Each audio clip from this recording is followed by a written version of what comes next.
The HR-V is yet another new entry into the rapidly growing subcompact SUV segment that includes the Jeep Renegade, Fiat 500X, Mazda CX-3, Chevy Trax, and if you squint a bit, a Subaru XV Crosstrek and Kia Soul.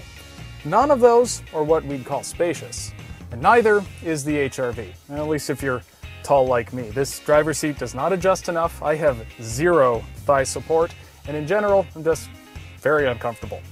That personal gripe aside, if you're of an average height or shorter, the HR-V is actually kind of tremendous. This is a rear-facing child seat. As you can see, it fits back here. More importantly, even I still have enough room up front. You can't say that about most of those little SUVs.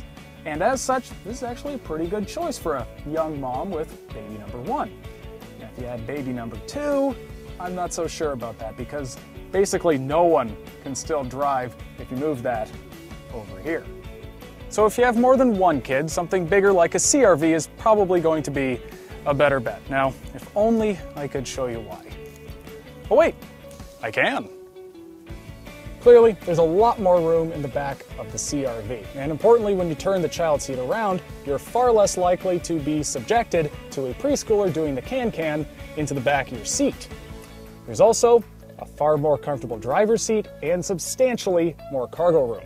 And yet, the HR-V's cargo area is enormous given its competition and its exterior dimensions. And here's why. It has the same magic seat found in the Honda Fit. You can flip it up to have a nice flat area in the back seat, or you can flip it down to make a very flat, very low load floor. As a result, this might not have as much cargo area as a CR-V, but it has way more than a Jeep Renegade or any of those other subcompact SUVs. As for the rest of the cabin, the HR-V trades some of the CR-V's functionality for extra style. Now, this is certainly more attractive, but there are some issues. This high center console, although it does have this deep, clever 2-level cup holder, doesn't have a lot of other space for small items.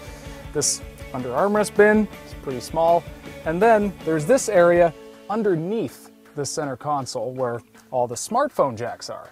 Seriously, who thought that was a good idea? And then there's this touchscreen found on most trims. Just like in the Civic and in the new Pilot, it can be confusing to use. Some of the buttons are too small or not marked well enough, and there's no volume knob.